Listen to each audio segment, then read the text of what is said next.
Alright, what's up, Dr. Bowers? I hope you're having a good day. I'll keep this short and sweet because I'm sure you've seen a lot of these videos by now. So here we go.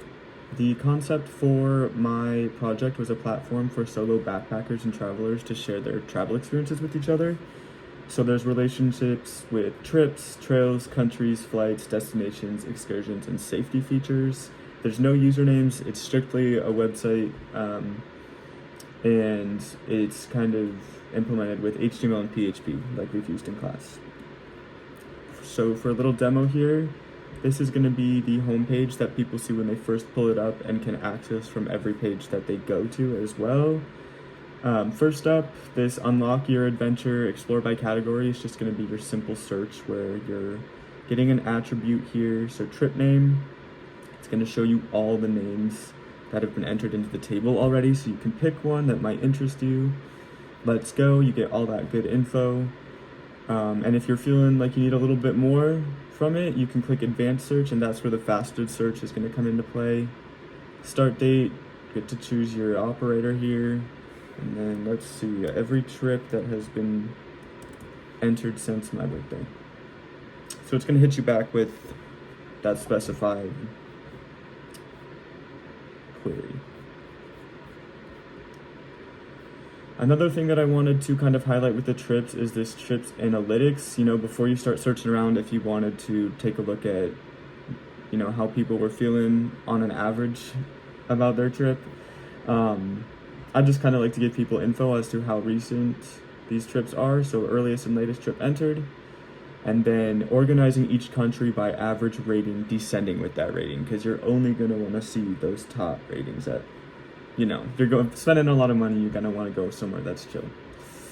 So you get all of those. And then lastly, a little bit more intense, the destination with the highest trip count, and then the average rating, the start date and end date, ordered by the trip count. So the only one that has been entered twice is the California Redwoods.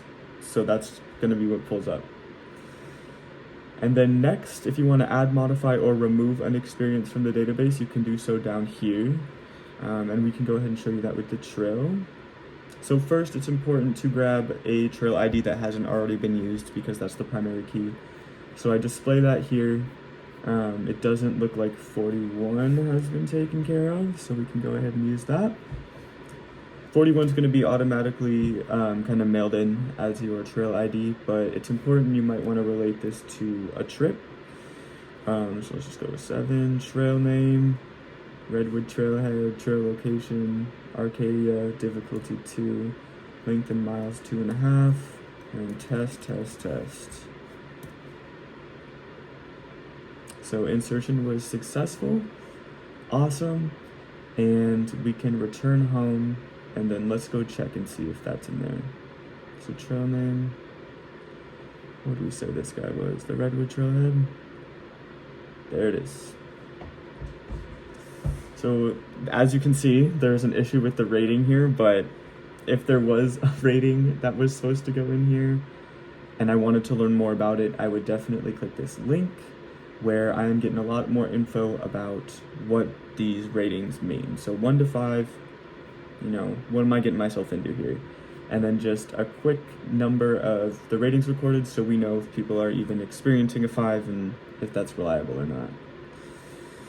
Okay, so I believe that might be just about it.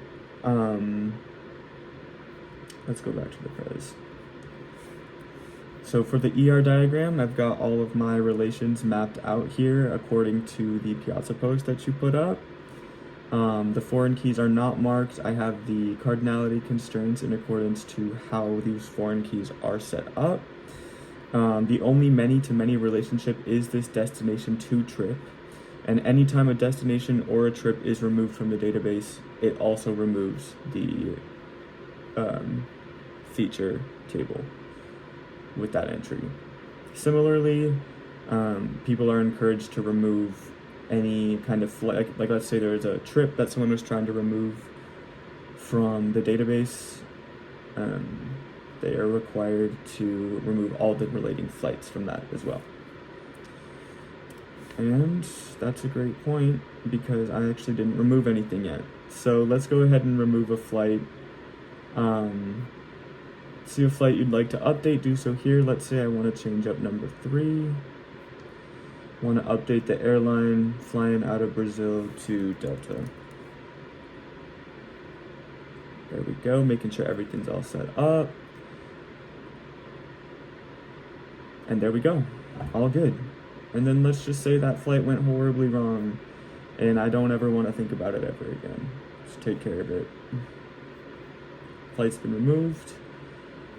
You no longer see 3 in here, so that's all said and done. As for the complex queries, they're mostly going to have to do with those analytics that I was showing you. So grouping these trips up, ordering them by their count, and getting this most popular destination. So how many times has someone visited those redwood forests? Getting that as the trip count, average rating of the trip, the minimum start date, and the max start or end date. So first and last time someone was there.